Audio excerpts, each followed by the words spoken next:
very much to give us the confidence that this school's going to abide by the rules. So I would suggest that the applicant, if you do have the opportunity to come back, that you plan to demonstrate to us something very concrete, so we know that you will in fact not be, when someone shows up, swapping out kids off campus. That's just not good faith.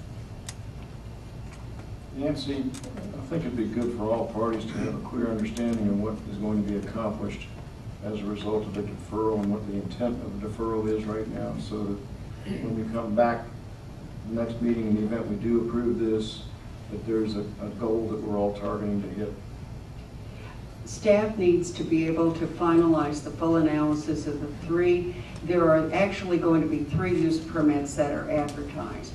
The expansion of the church facility itself, the 2,000 square feet, addressing the expansion of the school and the daycare facility. Each of those has separate children or separate conditions with them. You need to be able to see that all together as a package in order to be able to address the total application. And the staff has not had much time since we got the final numbers and we were clear about the kinds of things that they were doing and the kinds of exemptions that they're operating under, to be able to put this analysis together and give you a coherent and clean set of conditions. And so that gives us the time to actually prepare the kind of analysis you really need on a complicated case like this. And will the Planning Commission be able to approve 2 out of 3 or 1 out of 3, or they'll be in a position where they have to approve all 3 at one time? How does No, that work? you can approve 1 or none or all. You absolutely will have them, and we will separately specify in the conditions of zoning where that use permit applies, so that you can see what you're actually approving is in the conditions. And then, is there any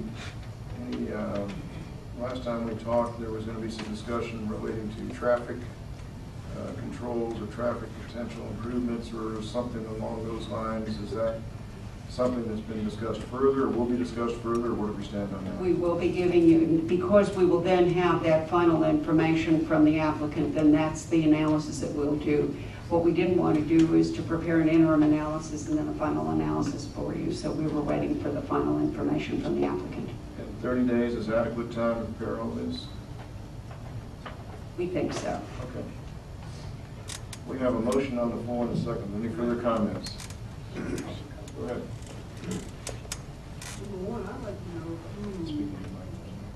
who or what agency is the Citizens Against Commercial Growth on Riverside Drive and Coalition? Is that something that's registered with Sandy Springs Council of Neighborhood, or is it an organization that is just only on paper for this, or what?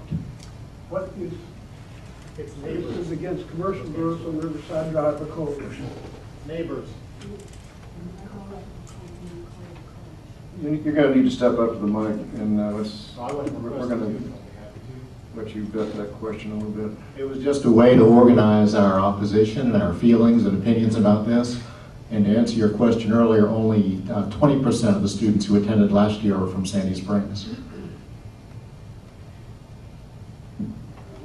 Well, do you have, back up, we're not finished just yet. Sorry. Yes, sir. Who are the members of this particular group? It was just a matter of collecting petitions from neighbors. And every neighbor who resides on Fair Oaks Manor, which is one dead-end street adjoining the property, is opposed and signed the petition. And a significant majority of the neighbors on Fox Ridge, which is actually I got those names mixed up. The 100% of Fox Ridge, which abuts the property, is opposed and signed a written petition. And the website was simply set up as a way to distribute our information, our letters, and have a sign up for the petition. And there's also a map in that packet that shows the word opposed on every property that's opposed to the petition, and that's the gist of it. Is this 10 neighbors? I'm sorry? Is this 10 neighbors?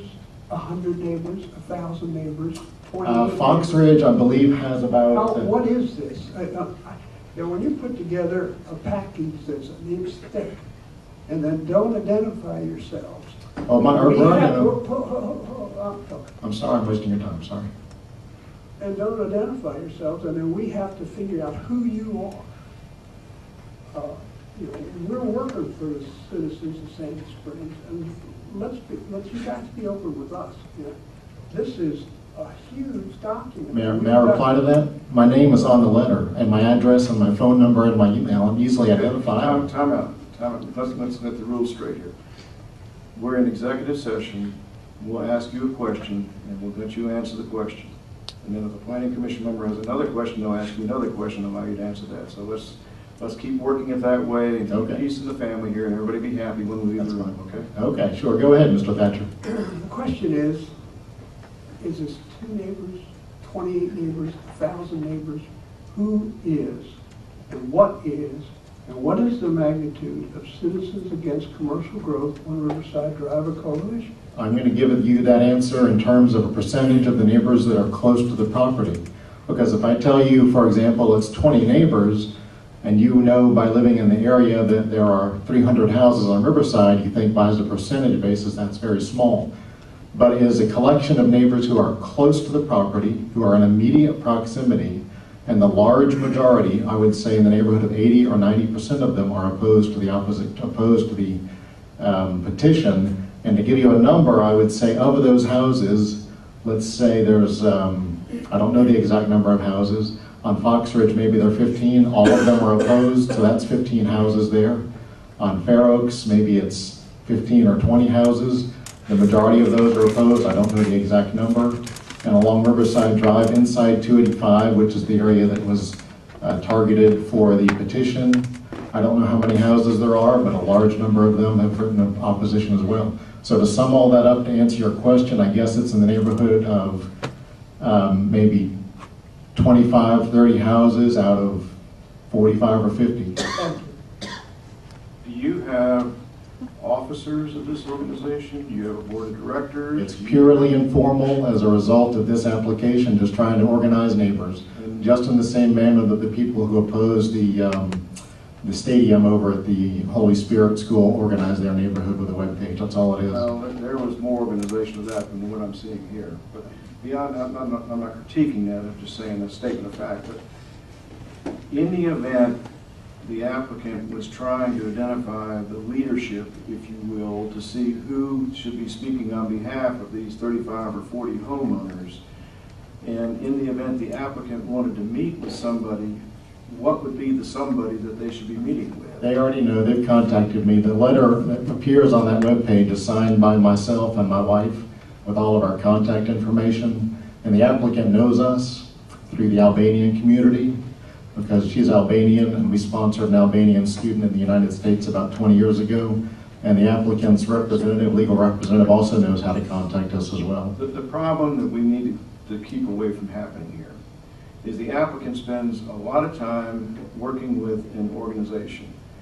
They come into this meeting thinking they have an understanding of how they can move forward, and they start making their presentation. I call up opposition. The next thing you know, I've got 3 more people from this coalition that don't agree with a deal that was cut prior to the meeting. And that's where we're trying to stay away from. We need to make sure that if you're going to be an organization, there's a spokesman, and the spokesman understands that there's people in the organization that say this is what we agree to or what we don't agree to. I understand where you're coming from. I don't see that as an issue because we've been in direct contact with the applicant, and she knows exactly who we are, and I don't see that as having been an issue to this point at all. And really, I see it more as a process of protecting the neighborhood first and helping the applicant second. That's my opinion. Okay. One more comment. Yes. Sure. There's an awful lot of information in here.